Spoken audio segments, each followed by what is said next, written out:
Good morning. Today is Friday, March 22, and this daily bread is titled Samson's Final Prayer. It's from Judges 16, verses 18 through 31.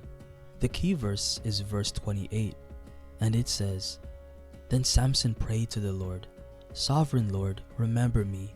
Please, God, strengthen me just once more, and let me with one blow get revenge on the Philistines for my 2 eyes.'"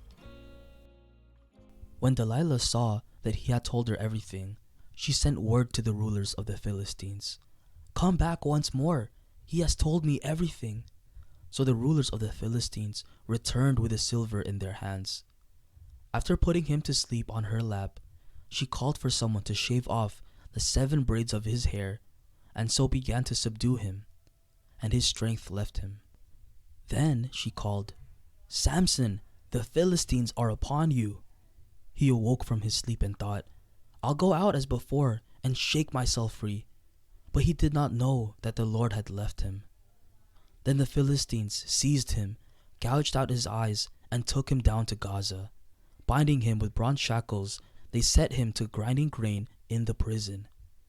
But the hair on his head began to grow again after it had been shaved. Now the rulers of the Philistines assembled to offer a great sacrifice to Dagon their god, and to celebrate, saying, "Our God has delivered Samson, our enemy, into our hands." When the people saw him, they praised their God, saying, "Our God has delivered our enemy into our hands, the one who laid waste our land and multiplied our slain." While they were in high spirits, they shouted, "Bring out Samson to entertain us." So they called Samson out of the prison, and he performed for them. When they stood him among the pillars, Samson said to the servants who held his hand, "Put me where I can feel the pillars that support the temple, so that I may lean against them." Now the temple was crowded with men and women. All the rulers of the Philistines were there, and on the roof were about 3,000 men and women watching Samson perform. Then Samson prayed to the Lord, "Sovereign Lord, remember me.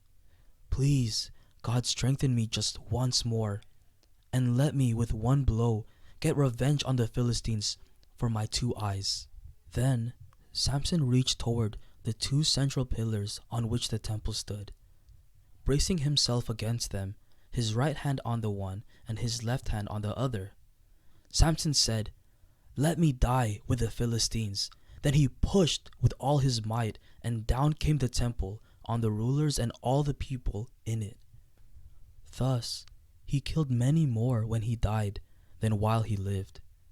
Then his brothers and his father's whole family went down to get him. They brought him back and buried him between Zorah and Eshtaol in the tomb of Manoah, his father. He had led Israel 20 years. Daily Bread. Part 1. Samson is captured. Delilah deceived Samson, leading to his capture by the Philistines.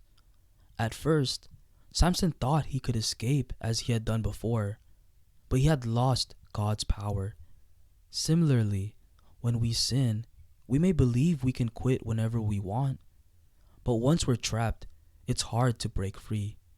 We are spiritually weaker because our hearts are so overpowered by our sinful desires. That's why the Bible encourages us, let us throw off everything that hinders and the sin that so easily entangles, and let us run with perseverance the race marked out for us, fixing our eyes on Jesus, the pioneer and perfecter of faith. Hebrews 12, 1b to 2a. Are you actively removing sin from your life and persistently pursuing spiritual growth? Let's not open the door to any sin. Instead, let's keep our hearts securely focused on pleasing and glorifying God through our lives. Part 2. God answers Samson's prayer. God's plan was to defeat the Philistines, and he made it happen by giving Samson the strength he asked for in his final prayer. Samson isn't exactly a spiritual role model we should follow, but his life still teaches us some valuable lessons. We all want to be used by God, but we also struggle with sin and weaknesses. Samson's life reminds us to think about our own lives and examine if we control our emotions, seek wisdom from God, and keep our focus on Him.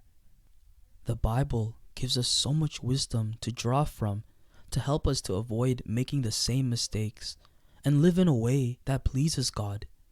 Let's listen carefully to God's word and change our lives to match it. Prayer.